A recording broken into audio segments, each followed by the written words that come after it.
What's up, everybody, and welcome to my Monday Night Raw review, the go-home show before Extreme Rules, the horror show this Sunday. Obviously, I got that wrong in my SmackDown review last Friday. I actually thought the pay-per-view was yesterday. I don't know why I thought that, but I didn't figure out till later on that it's until next Sunday. So that's my fault if anybody's watched that SmackDown review. Yeah, I got that wrong, alright? So yeah, Extreme Rules, this horror show thing is next Sunday, folks. Next Sunday. But Raw tonight, what do we got here tonight in this go-home show? Kicking off with the VIP Lounge, MVP kicking off the show, bringing out Dolph Ziggler, which I'm sure nobody has no chance of him winning the WWE title this Sunday, or even wants to see this match in general this Sunday against Drew McIntyre. But he talked about Extreme Rules. MVP brought up, you still haven't brought up the stipulation yet for this match and everything, and talked about how you brought in Heath Slater, which I feel like was just a one-time appearance anyways, and do all this stuff, and how you brought Drew into the company when he was doing nothing and whatnot, that you're not getting the credit you deserve, that he would not be the WWE champion without you, and MVP said that was a good strategy and whatnot, because you brought him back from obscurity, basically. And Dolph Ziggler went on to say that McIntyre would still be unemployed loser, begging for a handout if it wasn't for him. The MVP said that McIntyre wouldn't do it, so he needs to be thanking Ziggler for what he's done. And Ziggler said that it's been a lack of gratitude. That's why Drew will lose this Sunday. Drew came out, though. Pretty much talk about this whole ass-kissing session and how, he's done a lot of soul-searching since last week. And that Ziggler just uses people. And, that Ziggler used him to be a hired gun and muscle for him and whatnot.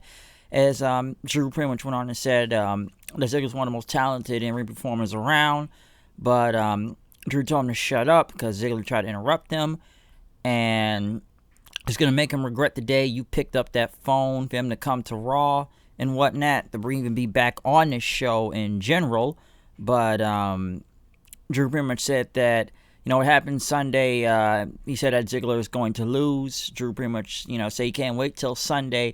So how about we do some action right now? Which MVP looked like he was going to try to break it up, but Drew ended up sucker punching Ziggler to the ground before walking off. So, not a bad segment and everything. But listen, come on. Who really believes Dolph Ziggler is even going to win the WWE title this Sunday? But we still don't know that stipulation yet. And I guess we won't find out the stipulation until Sunday. So, we'll find out what happens at Extreme Rules Sunday. But 10 out of 10, Drew will still be the WWE champion. All right? But next thing you know, Trey Caruso is in the back interviewing Garza, Almas, and Vega. Caruso pretty much talked about the animosity between Almas and Garza, but Vega says we're all on the same page now. They're coming after those tag team titles, and that they're going to be facing the Viking Raiders tonight. But, Garza, as usual, has got a flavor of Caruso and everything, and had a role saying he could beat both his opponents, but Almas said, he said, you mean we, right? And then Garza said, yeah, we can beat our opponents tonight. And Almas said that he would have Garza's back and that they're going to win the tag team titles. But next thing you know, the Viking Raiders come in. Roll pretty much went on to say that they've been the most dominant tag team on Raw for over a year. I don't know about that, about beating a whole bunch of jobbers, but they were the champions. Then again, like I said, they beat a lot of jobbers almost every week on the show. But I guess that's dominant. I'm trying to think that out all the way. But pretty much says that because Almas and Garza, attacked the Street Profits, that they're going to run through them. And thinking, isn't this the same Viking guys that were in a whole bunch of comedy segments for nearly almost a month or two, and they're the most dominant tag team on Raw? But next Caruso, I guess, was looking at Hansen and everything, which Hansen took the rose and gave it to Garza. Actually, she was distracted. So now, basically, she wants to get with Hansen now. Like, she's, trying to get with Garza almost every week. Now it's Hansen all of a sudden. So where is that going in this segment? And then Garza just looks very confused, I guess, because his whole thing isn't working with Caruso right there. And it's basically, Hansen just became Mr. Steal Your Girl right there, okay? So it's almost like now anybody can get with Caruso now, basically, because first she's trying to go for Garza, and now, Hansen, he just stands there, and now she's going for him now. So, what a way to switch around that fast. Like, she wants to fuck Garza, but now all of a sudden it's Hansen there. Where is that going, eh? But, hey, I don't know. I guess that's how they're doing this now, or whatever the cause it's going to be. But, moving on into that, we did get this tag match. Yes, I said tag match, elimination tag match between Garza and Owens versus the Viking Raiders.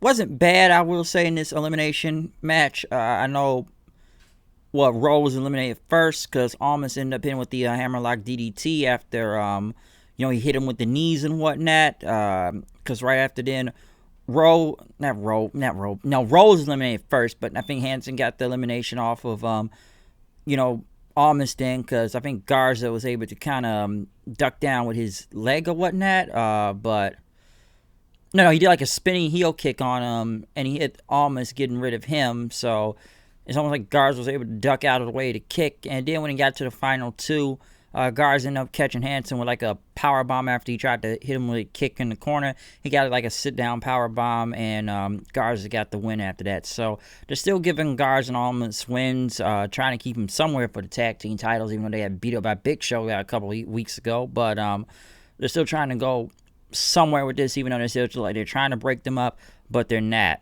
Next, though, Sarah Schreiber was interviewing Ruby Riott until the Iconics came in talking about her. But, Ruby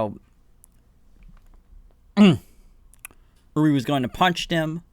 But, and talk about there's going to be some handicap match tonight. But she says, you want to say I don't have any friends, but she brought a friend in. And who's back, huh? I don't believe it. Bianca Belair, Ruby Riott is brought in. Yes, Bianca Belair is back, talking about she's the EST to WWE, and she's the EST of everything else, that she's going to be the greatest tag team partner tonight. So, yes, Bianca Belair is finally back, folks. So, she's been in obscurity on Main Event for God knows how long, and how many months has it been since we've seen Bianca Belair even back on TV in general? What has it been? Because she debuted after... or I should say main roster debuted, after WrestleMania. Well, maybe WrestleMania in general, but she was on after WrestleMania, and then she showed up for maybe like a good 2-3 weeks, if I remember, and then was gone for almost, 3-4 months now? So, yes, they've finally brought Bianca Belair back. So, I was actually surprised to see that. Finally. So, I guess finally they want to use her for something. Because obviously you've already lost 2 top women in the company right now. Well, not in the company in general, but on this show right now, because we all know Becky is out. And Charlotte, I don't know what her whereabouts are right now, but she's not even on the show right now either. So finally they brought in Bianca Belair. And that's not the only return. We're going to get to the next return soon enough. But yeah, finally they brought in Bianca Belair back into the fold. Finally, because wasn't she supposed to be trying to make the Street Profits serious, and then that just kind of dropped all over a sudden? So let's hope something, and I mean something can good come from this, because Bianca and Ruby went against the Iconic stands, so Bianca ended up getting the pin over Billie Kay with the KOD. Well, at least Ruby Riott finally won a match. I can finally say that, a tag match, because even it's kind of crazy that she kept losing to the Iconics, which made no sense, and was taking L after week. But hey, she teams with Bianca, and now she's got to win this time. So hopefully we see something good for Bianca in the future of this show. Okay? So I want to see what happens with this. I actually thought Ruby Riott was going to bring in Liv Morgan and whatnot to help, but Bianca, great. Just finally you got her back on TV. So that's good. That's fine by me. But other than this whole grudge match show tonight we got on Raw, Truth, I guess, is going to be a match tonight with Randy Orton, a grudge match. I don't know why. And, he talked about he was going to be challenged by Ric Flair until Ricochet and Cedric were there and said that, you haven't challenged a match by Flair. It's on Orton. And talking about the match, I guess, Ricochet has tonight with Lashley. But, Truth ended up walking in Akira Tozawa, talking about, you need to help me become a black belt in a matter of minutes, okay? You need to teach me basically a whole bunch of martial arts and whatnot. Tozawa said no, and then he tried to roll him up for that 24/7 title, which he did not win. Could not win still. And then the Ninjas showed up, and then Ricochet and Cedric Alexander showed up in fighting poses also, about to fight the Ninjas. And he told Tozawa to meet him in the ring. You want to do this? Let's go. I guess Ricochet and Alexander were going to help fight the Ninjas or whatnot. But Tozawa and the Ninjas went there. Truth came out. And you say he came out pretty much talking about why you got all these ninjas with you, huh? And then next thing you know, Shayna Baszler. Where's she been? Haven't seen her since well, saw a little bit after WrestleMania, but that's another one. Gone fast after WrestleMania. Now I know I've heard some stories about Vince not being a fan of her for several reasons, which several people have told me this too, which I'm kind of somewhat understand in a way. But yeah, we have not even seen Shayna Baszler, so she's finally back on TV. She beat up all the ninjas, and True pretty much says he was out.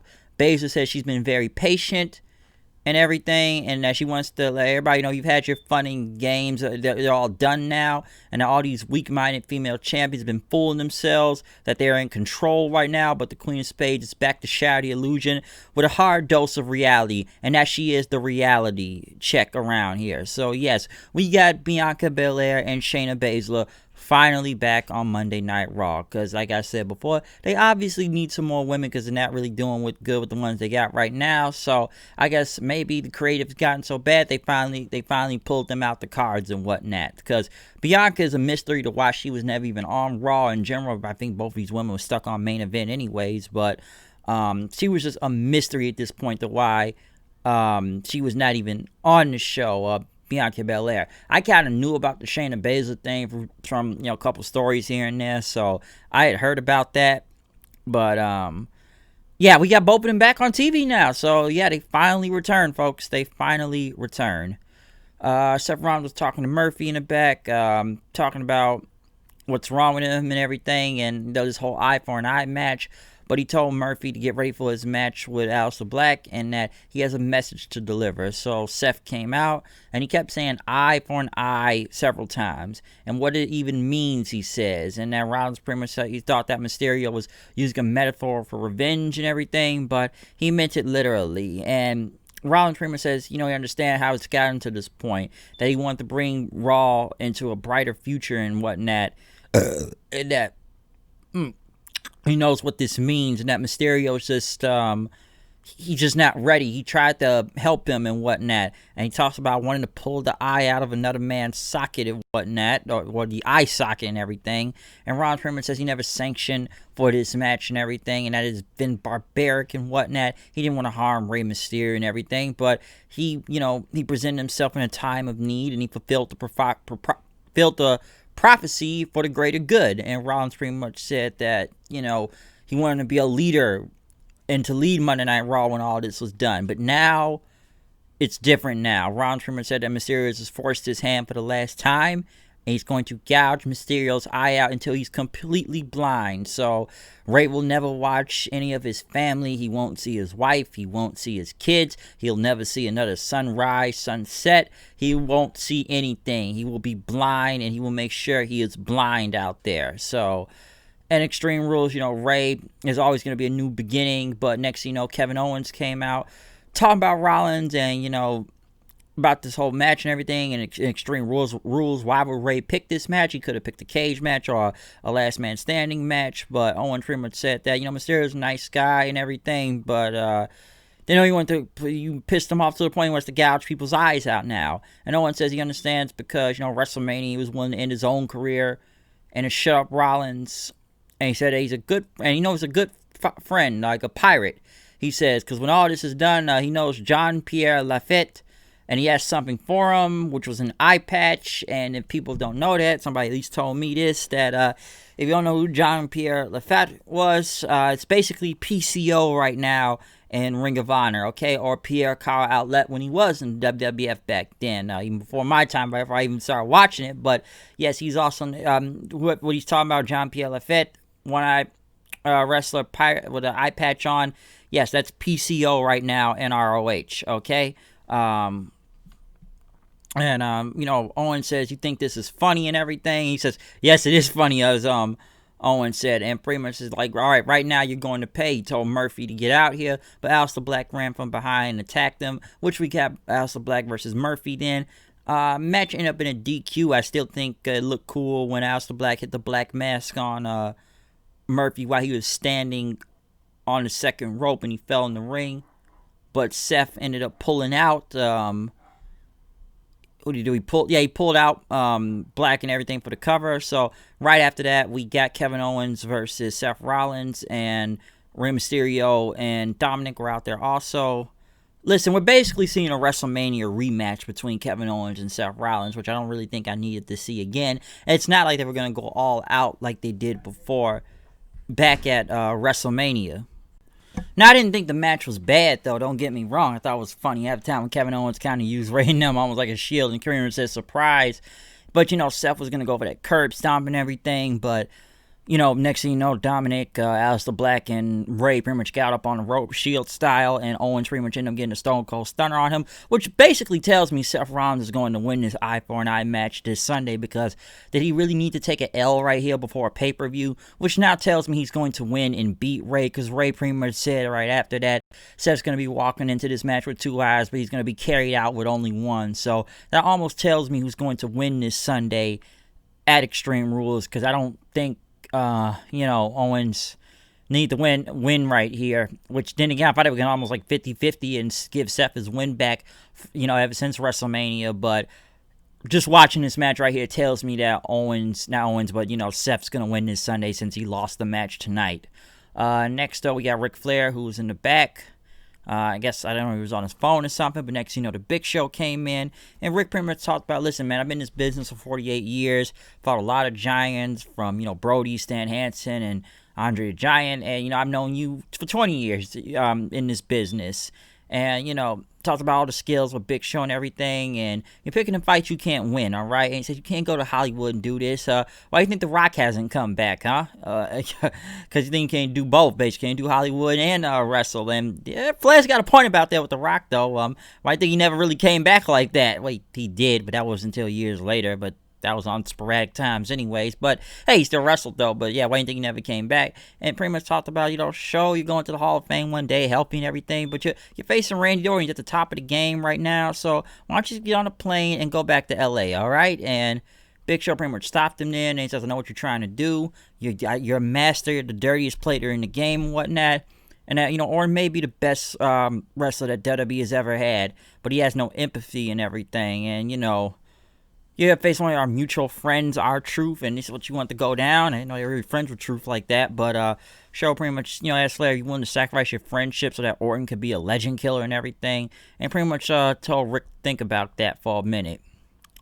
But next thing you know, we got a video package from Randy Orton, which, he's been a legend killer before, and they show clips of him mostly kicking a lot of people in the head, and RKO'ing them throughout the years, from Jake the Snake Roberts to Hogan to RVD to Shawn Michaels to Mick Foley, to several legends down the line Orton has beat up for many, many years now. So that's just a few names that were in that video package. But Orton pretty much, I think he had Piper in that package also, but Orton pretty much was in the back then talking about the video, this whole thing that's been going down, that say you're lucky to make it out this injury with a handful of friends and the people you've been involved with. And Orton pretty much says that he has a handful of friends, that he's bonding with guys like Edge, Christian, Big Show, and Ric Flair. Talked about how, him and Edge could have had rated RKO back, but Edge couldn't trust them, and he knew what was best for him. And basically, Orton did what he had to do and send his ass back home with his family to where he belongs. And how Orton said how, Christian, he tried to help defend Edge's honor and everything, but he made a mistake accepting that unsanctioned match with him. And Big Show, they've got a long history together, and almost for 20 years and whatnot. And he took him under his wing in the locker room, pretty much taught him everything, a lot of things he knows in this business. But it baffles him that he wants to get revenge just for fractured skulls to maintain a friendship. And then tell about Flair, and that Flair is family to him, basically. He is family. And it'd be a shame if Flair would try to do anything to jeopardize their friendship and whatnot, okay? It would be a shame, because he would have to put him down also. Also and everything. But he talked about Truth, that he's made fans laugh and smile for many years now. I don't know how true that is. And that he respects R-Truth, but it's going to be sin for Truth to mount another chapter in the long history of the Legend Killer. And then Flair pretty much showed up, say, "Are you ready? We got to do this." And, pretty much Flair told him to hold on. He said he'll be right behind him, as Orton pretty much looked at Flair as he walked away. So, could Orton be ready to take out Ric Flair next? I don't know. Kick him in the head? I don't know. Because right now we kind of got, mini evolution out here every week with Orton and Flair. So, I don't know what's going to happen with that. But could he turn on Flair? I don't know. But a great promo about Randy Orton in general, okay? But next thing you know, R-Truth came out, pretty much did his whole entrance. Flair came out there and pretty much talked about, like, you know what's up? Like, listen, man, you've had a illustrious career. You've been here almost 2 decades now. You're doing your thing. What's up? Woo! And everything and whatnot. But, Flair pretty much said, like, listen, man. He said that Orton illustrious. We both like and everything. And we're not going to punch. He's not going to punch your head off. You're just going to get RKO, all right? And Orton came out. The bell rang. Flair really, not Flair, but Truth never really took off his title or jacket. He says, let me talk to Rick for a minute. But before he could try to talk to him, Orton tried to attack him from behind, but Truth saw it coming. Truth basically tried to go for, scissors kick, and Orton dodged at RKO. This match was basically like, 10, 20 seconds, which even I was kind of hoping maybe Orton could say, give me the real Truth. Don't give me this clown, this goofball out here. I actually would like it if it was a serious Truth and not this whole 24/7, wacky racer type of R-Truth and whatnot. Like a goofball and whatnot. I actually thought he would have brought in something serious out of him, but obviously that was not going to happen. 10 seconds, 20, whatever, he beat Truth. That was fast. Flair looked like Orton was going to kick him in the head.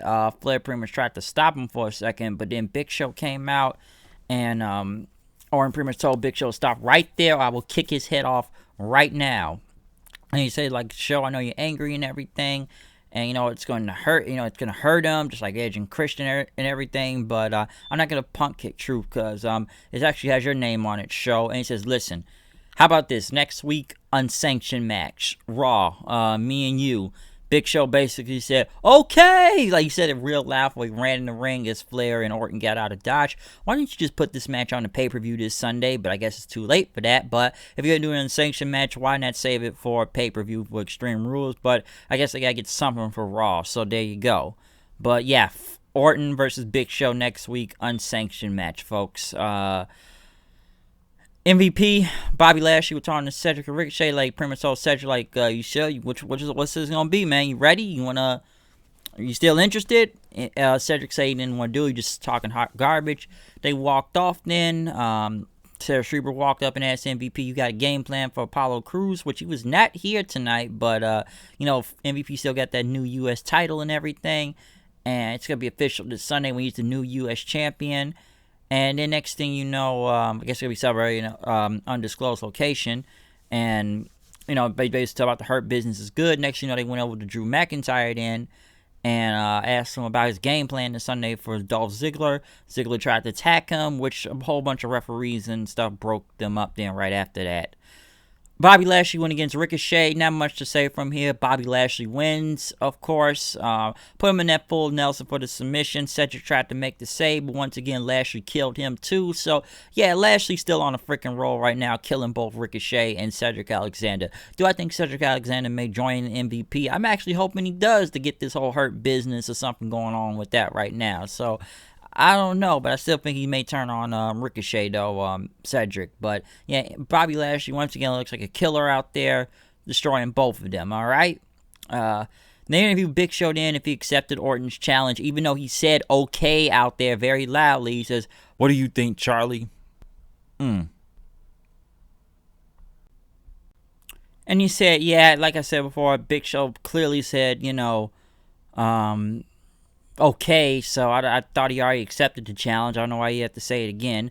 Sasha and Bayley came out for the main event, which basically they played their same video package that they had like a week or two ago on SmackDown with their like Last Ride movie trailer or whatever they had going on there until Asuka and Kairi came out to Kabuki Warriors. We then got the main event with Sasha and Bayley versus Kabuki Warriors for the tag team championships. Not a bad match. Very good main event, I will say that. I actually did like the ending after Kairi Sane hit a Alabama Slam onto Sasha, and Kairi Sane tried to come back for like a clothesline going down, but Sasha caught her, put in the bank statement for the win. So, of course, they got to get Sasha to win because she's still going against Asuka for the Women's Championship this Sunday at Extreme Rules. So, not a bad main event. Now, someone did bring this up to me. My neighbor said this. Basically, Sasha and Bayley already being overexposed just like Charlotte was, especially showing up on every show right now, almost being the main event of every show. Now, I've heard they've been blaming Sasha Bayley for the ratings right now. I've actually heard that argument online in several places. I don't know how true that is, but I've actually heard that story. But are Sasha and Bayley being overexposed, being on?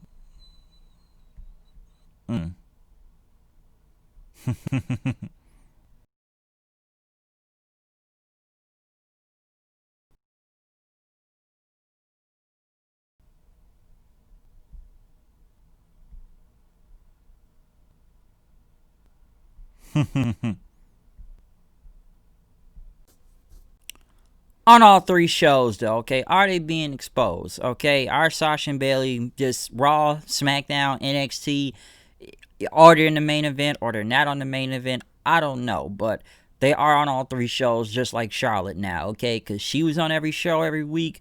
Now we got Sasha and Bayley going on. But, hey, Sasha and Bayley been putting on very good matches in the past few weeks also. So, it hasn't been that bad. Some people think they've been annoying heels. I think they've been hilarious half the time, especially on commentary. I've actually found it funny. But are they pushing the needle for ratings, though? I don't know. But, hey, think about that question when you're watching this show, though, okay? What do you think about that? But, as of this go-home show and everything, it's okay. I don't know how much it really gets me hyped for half these matches for Extreme Rules, because a lot of these don't make a lot of sense. Swamp fight, eye for an eye match, bar fight. I don't know how that's going to go, but expect a lot of cinematic wrestling here, folks. But, listen, the main event wasn't bad. I will say that. Couple of segments weren't that bad. The Orton promo package and everything, and Orton's promo in general was pretty good out there also. Even challenging Big Show next week. The Drew Ziggler thing. Come on, Drew's winning the title. Ziggler ain't winning shit. Let's just be honest here, people. Ziggler's not winning anything. And I don't even know what the stipulation is yet for this match, but Drew's walking away with that title, okay? So there you go. Who else? Who else really did something on this show tonight for Raw?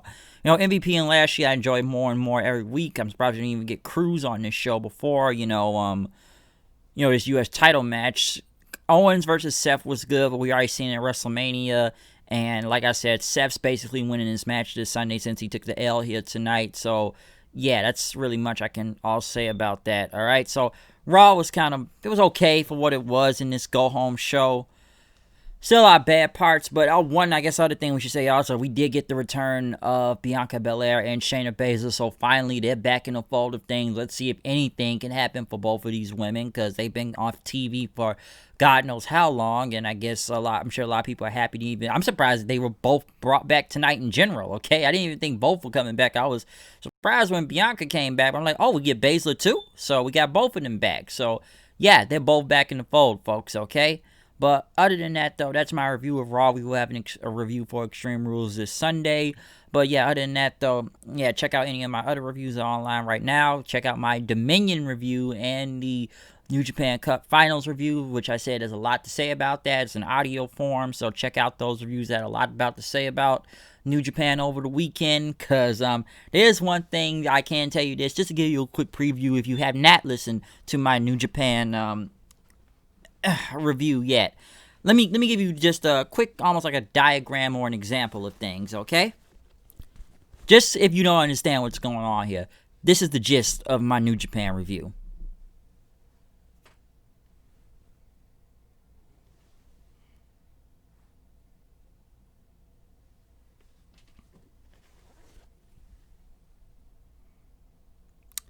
Yeah, that's what happened. That's all I gotta tell you. Get a micro brawler. They're pretty cool. I got it with a shirt one time. But, yeah. That's just to give you the gist. And I think you know what is the next step from that, okay? I'm sure you know how this turns out. So, yeah, go check out that review if you want to know the rest of my opinion out there, okay? Because trust me, I got folks trying to gloat at me right now about what happened over the weekend, trying to come at my head already. Motherfucker, you know you are out there. Trust me, I already know who you are, all right? I know the people that's doing it, but I'm not going to get into that right now, okay? But yeah, other than that, though, that's my review of Raw. See you tomorrow night for the go-home show for Impact, because we still got Slammiversary this Saturday. Also, I have more to say about that tomorrow. But yeah, I'm out of here. Comment, subscribe, follow me on Twitter, @HoodedKnight890. I'm out of here. I already repeat myself one too many times. Peace out.